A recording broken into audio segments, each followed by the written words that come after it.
So I wanted to talk a little bit about a hot new device, a hot new phone released by Samsung, the S20 Ultra. And the reason I want to talk about it is because I've been using it. I switched over to this phone. I was using an iPhone for a while. I was using a Pixel phone before that.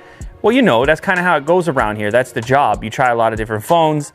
You figure them out. You figure out the things that you like. You figure out the things that you don't. So I thought it would be cool at this moment, given some initial exposure to this device, to lay it out for you, to give you 5 reasons you might want to get this phone, or at least 5 observations, 5 things I like about this particular device. They're not exclusive to the Ultra. Some of the factors would also apply to the other devices, the S20, S20 Plus. Not exactly, but like Will's using the S20, the regular S20. The number one thing that I like about this phone, having used it now for, I don't know, maybe 3 days, is the display. Now, I don't know if that's surprising to you or not. You probably imagined that would be the case. Maybe you thought I was gonna say camera.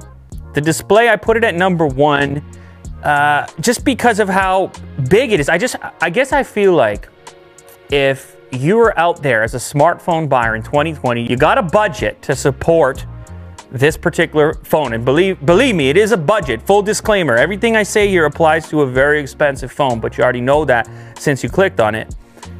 If you want the biggest, baddest display, this is probably it in 2020. At this scale, it's the biggest display Samsung has put on a device, and that includes the Note series, which typically had the biggest displays. So it's got a massive display with very little obstruction from any type of cutout. Of course, we have the single front-facing camera symmetrically in the middle with a small hole punch. It has ultra-high brightness, and believe me, I'm a bit of a brightness aficionado. I'm always looking for the brightest screens in daylight, outside. I pay attention. I'm curious. This one is one of the brightest I've ever used. You add to that 120 hertz refresh, and I've explained this to you in the past with other high refresh rate devices. This has a tremendous impact on how snappy the phone feels when you're interacting with it, how fast it feels, and it won't completely show up to you on camera, but once you get this in hand, it's going to be hard for you to go back to a regular 60 hertz phone. And since the last phone I was using before this one was an iPhone 11 Pro Max, which is a 60 hertz device, the gap, the jump was significant, and it's like, man, look what I was missing. It's not just speed, it's also sort of a smoothness that comes along with that 120 hertz. Now keep in mind, it does use battery, and that has been one of the criticisms of this particular device. Even though it's a big footprint, it has an enormous battery in it. At 120 hertz, if you're watching a lot of video, you're moving around a lot, you're playing games, something like this, you can drain it. It is possible. So just keep that in mind. If you want better battery life, you can toggle back the 120 hertz. But you know me, it's like max brightness, 120 hertz. I want to experience the Ultra in Ultra format. If you care about the DisplayMate stuff, they took a look at this screen and basically ranked it up at the top tier. So you put together the resolution, the size, the 120 hertz refresh, Samsung's history and delivery of OLED displays, the tiny little hole punch. You just add it all up, the high brightness, and I think you probably have the most compelling display, if we're strictly talking displays, maybe on any smartphone right now. This all depends on whether or not you're in the market for the biggest, baddest display, because it is a huge phone. So I could see some people maybe with a smaller hand, or you just don't want to have a beast in your pocket. You just say to yourself, I can't handle it, I'm not going to do it, or maybe you don't have the budget for it. So I hear you when it comes to that as well. Will is one of these people. He decided to go for the S20 Standard Edition. He's been customizing it. He absolutely loves it. All right, number 2, this is a weird one, and it does apply to every single new S20, or, well, the latest Samsung stuff in general. One UI, the new One UI. This is crazy. I can't imagine myself saying this, in fact, because you guys have heard me on here before. I've been a huge proponent of the stock Android experience, the Pixel Android experience, the Android experience the way that Google intended it. This is one of those rare circumstances where I feel like Samsung has actually made an improvement, and that improvement applies specifically to this Ultra model because of how big it is. So Samsung thought a lot about one-handed usage, and as you can see, I can drag from this point in the screen and get my drop down. If I go up to the settings area here, I can grab from anywhere and bring it down into a more reachable location. Now this is my left hand, so the grip is a bit more abnormal, but this is especially important on a really big phone, that there's thought that went into how are you going to use this thing with one hand, and are there software improvements we can make that are going to make your life a bit easier. Now this same thing follows through to Samsung apps and settings. So the default will be sort of like this, but what if I have to reach connections in one hand? Like, check it out. Right now I can reach it, but the default would stick it at the top, making it further away from me. This matters on a device that's this massive. The whole thing is pretty clean. There's a dark mode baked in. It's snappy. It's not a heavy skin. So it's kind of crazy. I'm sitting here using One UI instead of an alternate browser in 2020. That should go to show you, from a guy who's been on the vanilla experience and talking about it for so long, that's meaningful. Now keep in mind that particular point applies to any of the latest Samsung devices and not just the Ultra model.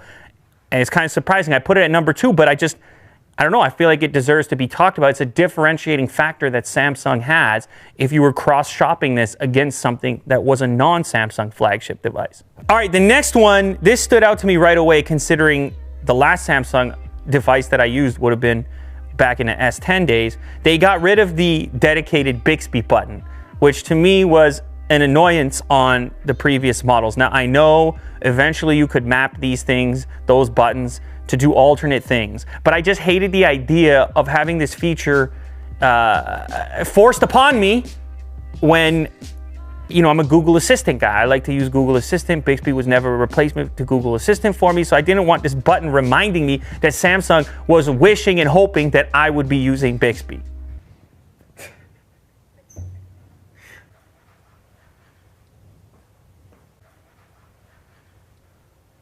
I feel like he's back into chasing his tail now that he's wearing the thing. So yeah, I was one of those guys. I was trying to disable and remap the Bixby button, and it was okay. That was a decent substitute, but it just felt unnecessary, and it was just hard for me to get it out of my psychology that this button represented Bixby exclusively. And sometimes I would press it accidentally, and then in the initial way that you would disable it, you could still launch it by double tapping. It was just, I just wanted to be rid of it. And they did that on this device, which is, it means that Samsung's listening to the customer base. And I think that's always a good thing. So now instead, if you head over to the power settings into the side key settings, you can actually do whatever you want, even with the power switch. So if you still want the Bixby situation, you just do it from the power button. It can either be a double press or a press and hold if you happen to be a Bixby user. So that's a better implementation, gives you more control. It's within the One UI. So I just think I think Samsung made the right move there. This is my 4th, and keep in mind, I'm trying to keep it to things that are not obvious.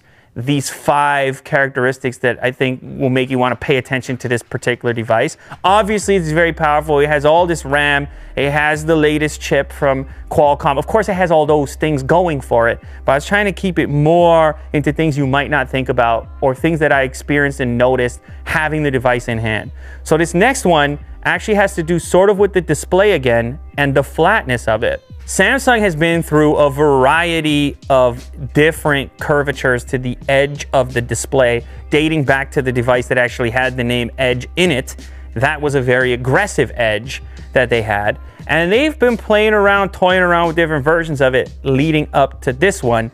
I think they have finally nailed the right edge in 2020, if you could say that. Now, I know other manufacturers are going bananas with the waterfalls and so forth, but from a person who's used them all, up until this point, there hasn't been the perfect implementation. You would get these unintentional presses on the side sometimes. You would lack a place to grip. They look great. They look very science fiction with the waterfall display, but from a practicality, from a usage perspective, there's still no substitute for a confident grip. So this particular curvature still diminishes the appearance of a bezel, but it keeps it flat enough that there's no unintentional presses. And if you pair a case with the device like I have here, it's even less likely that you're going to touch where you don't want to, because now you have this nice substantial section that you can grip onto, as you can see right here. Now, of course, this is a thin case, so it doesn't obstruct the original grip too much. It's not a massive impact, but it just gives you a little bit more to hold on to and gives you less likelihood of interacting with the edge at all. I think they have nailed the curvature for now. All right, now I can't talk about the S20 Ultra without talking about the camera. It's a very important component here. It's massive, it's standout. It's the first thing you see with this device. If I pull this out of my pocket, people are gonna talk about this camera. They're gonna know right away what this phone is because of the camera. Now, the camera has been a bit controversial. So it might seem odd to you that I'm saying it's one of the top 5 reasons to consider this phone. Controversial in the sense that there's been some issues. Samsung saying, oh, there's going to be some improvements on the camera. We're going to have some next software. There's been some issues with autofocus, been some issues with image processing. So these are things you could address with software, but there's also this argument that you shouldn't have to ask for that. It should be out the gate, out the box, maximum performance. But Samsung gives you access to a full-out pro mode on here, which can eliminate a lot of that post-processing. The reason I put it at number 5 is because of camera versatility, which I think is where this particular device shines. Where out of the box, Samsung gives you more control over how the camera operates compared to other manufacturers. There's just so much that you can modify within the camera app. The same thing applies to the video mode, which goes all the way up to 8K. Plus, there's still no real perfect substitute for optical zoom. It performs better than the other zooms, particularly the digital zoom that the Pixel tries to do, at least up to around 10x, certainly at 8x. You're gonna get more sharpness, less software guesswork. This is an area where the hardware is still outperforming even the best software in the world at trying to figure out what a zoomed image should look like. The wide angle camera, I've been using it outdoors. I've been impressed with it, posted a couple pictures from it. So the selfie camera is also very good. So that's why I decided to title it Camera Versatility. It's a mixture of the available settings, the various video formats, stuff in there that you may never use, but that you have access to if you want to dive into it in an ultra model phone. As far as the autofocus stuff and the image processing stuff, we're gonna have to wait and see how Samsung addresses it. If upcoming software can improve it, it probably can, but just keep in mind that it may progress or change over time. My last one is an honorable mention, and it also applies to all the various Samsung devices. And if you caught the most recent video, then you're already aware of it, and that is Samsung DeX, which allows you to plug this horsepower into a laptop or desktop style environment with a keyboard and a display. And I haven't experimented with it before, and it actually turns out to be a totally usable thing. It's surprisingly powerful and fluid, and I can see a lot of people in the future transitioning to a workflow like that. Other manufacturers haven't progressed in this space very much. Huawei has their thing, then you have Samsung with DeX, and then pretty much no one else is there yet, or they're currently working on it.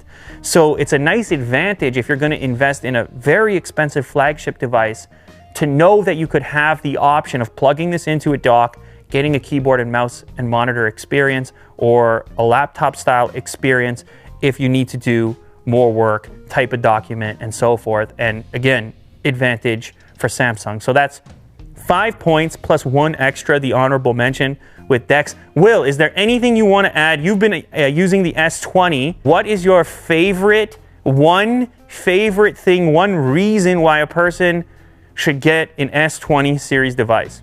The 120 refresh rate. Oh, okay. I think that makes such a big difference. The display. Yeah, I mean, like, it's so smooth. Yeah. There's no lag whatsoever for this.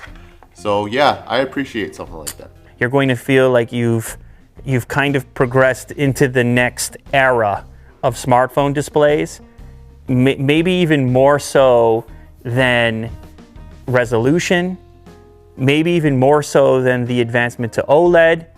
The refresh has just had a really weird impact on how you perceive the snappiness of your phone, the responsiveness, because of the touch input, the way we interact with phones, that instant following of your finger, it gives the device more life. It feels more responsive to you.